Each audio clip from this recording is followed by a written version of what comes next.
Ada orang berbaju biru yang bener-bener ngotot di video itu, infonya sudah di BAP ya, karena gue pengen orang-orang yang memang suka main hakim sendiri mendapatkan sanksi tegas. Terbaik abangku, terima kasih infonya. Kalau orang yang baju biru sudah di BAP, sehat selalu buat abang dan keluarga. Bener bro, tadi sore sudah dapat info dari Pendeta Naik Siregar MHMTH selaku Pendeta GKKD. Alhamdulillah, akhirnya Bang Jago alias Ketua RT yang bubarkan ibadah di Lampung sudah diamankan polisi guys.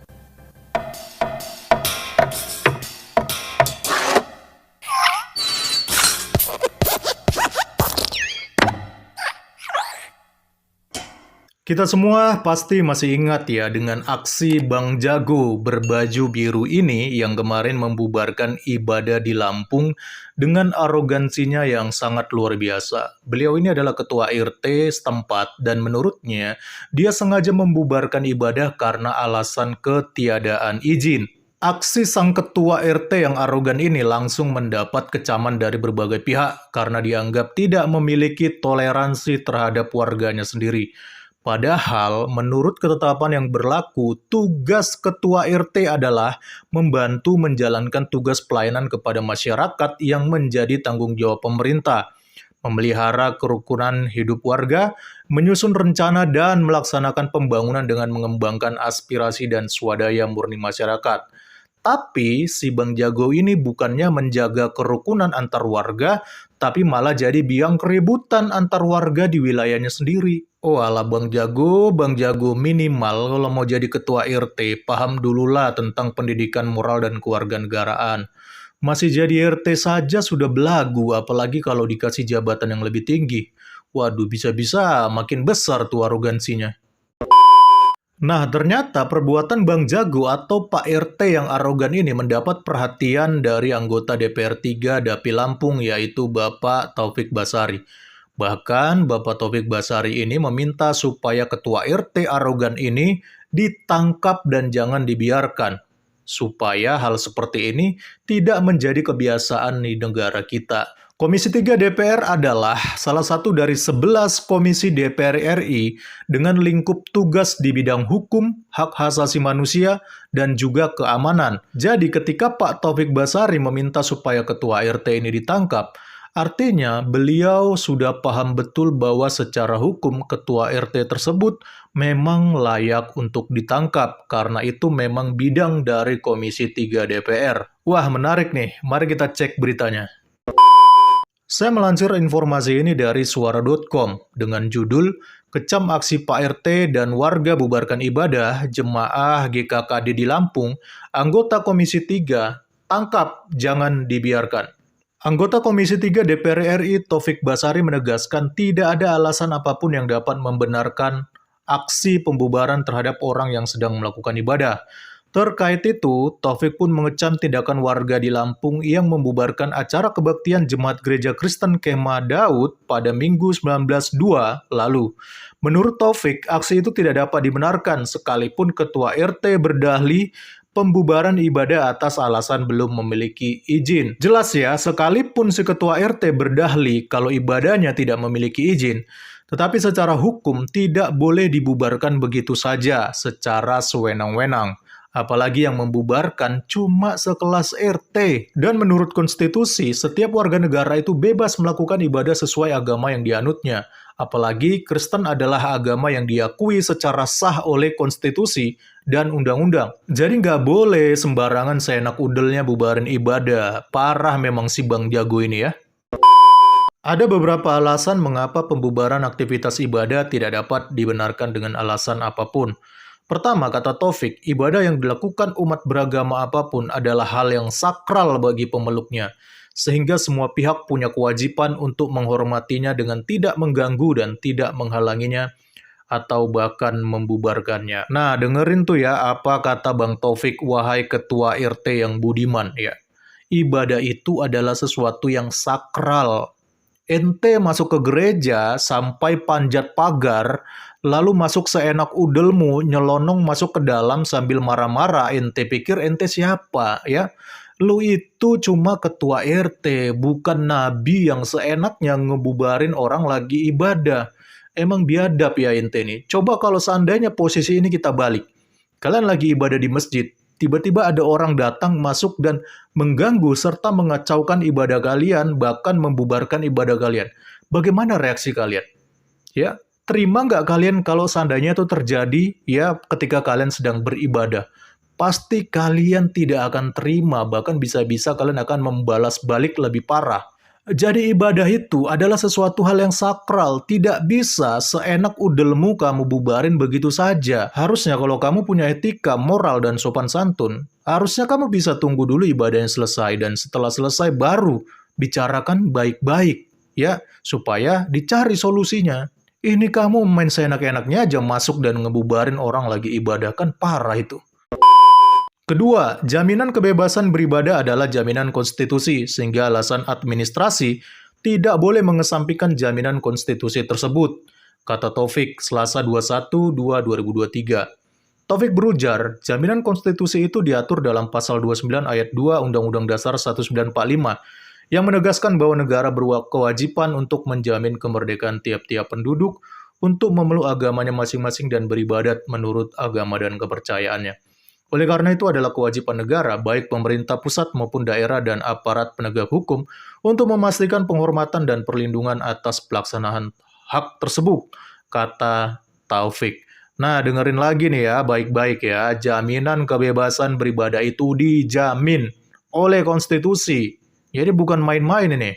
Sehingga alasan administrasi itu tidak boleh mengesampingkan jaminan konstitusi tersebut. Sekalipun ente mengatakan bahwa ibadah tersebut tidak ada izinnya, dan ente juga mengklaim bahwa sudah ada kesepakatan sebelumnya dengan pemilik gedung atau dengan pendeta yang melayani di gereja tersebut, kalau tidak boleh menggunakan gedung tersebut sebagai tempat ibadah, tetap saja kesepakatan itu ya tetap saja sifatnya tidak bisa membuat statusnya lebih tinggi daripada ketetapan yang sudah ditetapkan oleh konstitusi.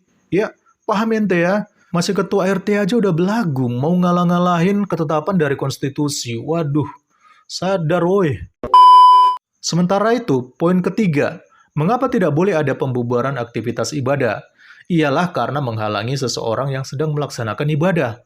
Melakukan perbuatan yang menunjukkan rasa permusuhan terhadap pelaksanaan ibadah orang lain, ataupun melakukan persekusi merupakan pelanggaran hukum. Nah, ini juga harus kamu dengerin ya baik-baik ya, wahai ketua RT yang budiman. Ente itu adalah ketua RT, yang artinya rukun tangga. Ya, jadi ente itu punya tugas membuat warga ente itu hidup rukun dan toleransi, saling berdampingan satu sama lain, bukan malah sebaliknya memancing rasa permusuhan di kalangan warga ente sendiri yang berbeda keyakinan. Aduh, nggak ngerti lagi deh dengan ketua RT 1 ini ya.